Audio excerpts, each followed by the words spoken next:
है calculate the mass of sodium acetate required to make 500 ml of 0.375 molar aqueous solution. Molar mass of sodium acetate is 82.0245 ग्राम पर मोल। तो देखिए हमें क्या निकालना है, मास निकालना है सोडियम एसीटेट का। वो मास जिसको 500 ml में आप डिज़ोल्व करके एक एक्वस सॉल्यूशन बनाएंगे, कितना 0.375 मोलर। और मोलर मास आपको सोडियम एसीटेट का इतना दे दिया, यानी कि 1 मोल का इतना है। तो देखिए आपको पता है, देखिए इसमें मोलर एक्वस सॉल्यूशन, तो इसमें यानी मोलैरिटी दी हुई है। अगर मोलर एक्वस सॉल्यूशन है इसका मतलब होता है कि आपको मोलैरिटी दी है। तो आपको क्या करना है, यानी कि जो आपका सॉल्यूशन है जो आपको बनाना है वो 0.375 मोलर बनाना है।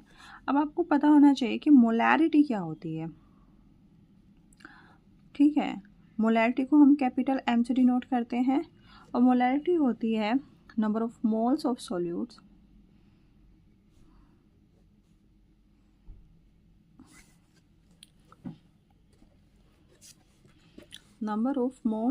solute dissolve in 1 litre of solution, यानी कि वॉल्यूम इन लीटर, यही है। अब देखिए मोलैरिटी तो मुझे दे दी 0.375,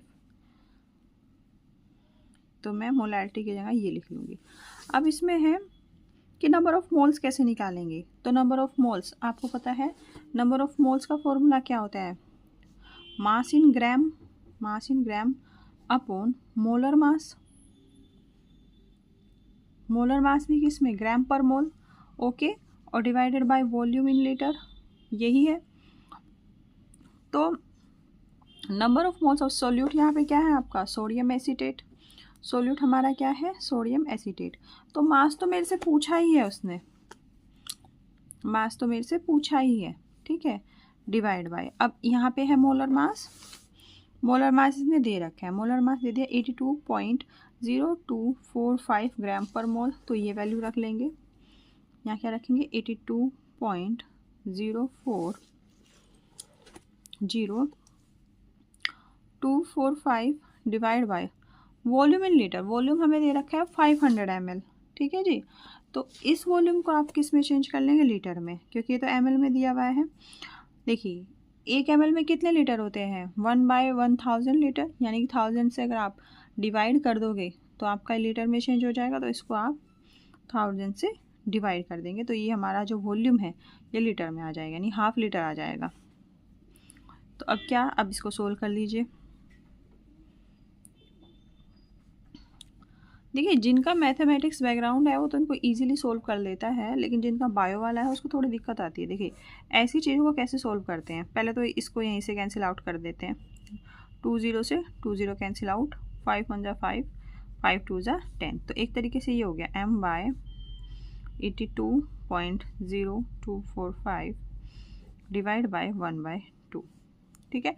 तो जो दूर वाला है इस दूर वाले के साथ मल्टीप्लिकेशन होती है, और जो ये पास वाला है इस पास वाले के साथ मल्टीप्लिकेशन होती है। तो देखो क्या आएगा, तो ये आएगा m इंटू 2 और 82.0245, ठीक है जी। अब इसके डिवाइड में 1 है, ठीक है, ये बीच में इक्वल है ना, इसके डिवाइड में 1 है, तो इसकी मल्टीप्लिकेशन इसके साथ और इसकी मल्टीप्लिकेशन इसके साथ। अब आप मल्टीप्लाई कर लीजिए, तो m इंटू 2, ये तो 1 है तो 1 तो ऐसे ही रहेगा, m इंटू 2 की 1 में मल्टीप्लाई करेंगे तो m इंटू 2 ही आएगा। 1 की किसी भी चीज़ में मल्टीप्लाई करो तो वही चीज़ आती है, सिवाय 0 के, क्योंकि 0 की तो किसी भी चीज़ में मल्टीप्लाई कर दो वो उसको 0 कर देता है। फिर आया 0.375 इंटू 82.0245, या फिर मास आपका आएगा 0.375 इंटू 82.0245 डिवाइड बाय 2। जब आप इसको सोल्व करेंगे तो आपका मास की जो वैल्यू है वो ऑलमोस्ट आएगी आपकी 15.37 ग्राम। तो इस तरह से आप इजीली सोल्व कर सकते हैं। देखिए आपको यूनिट का बहुत अच्छे से ध्यान रखना है, ठीक है। मोलैरिटी की यूनिट क्या होती है? मोल पर लीटर। और मोल को आप जब आप नंबर ऑफ मोल्स निकालते हैं तो क्या होता है? मास अपॉन मोलर मास। मास आप यहाँ पे किस में लेंगे? ग्राम में लेंगे। और मोलर मास को किस में लेंगे? ग्राम पर मोल में लेंगे। वॉल्यूम को आप किस में लेंगे? लीटर में। और जो भी चीज़ अगर इधर उधर है, जैसे सपोज ये केजी में दे दिया तो उसको ग्राम में चेंज कर लेंगे। मतलब अपनी रिक्वायरमेंट के अकॉर्डिंग हम अपनी जो यूनिट है वो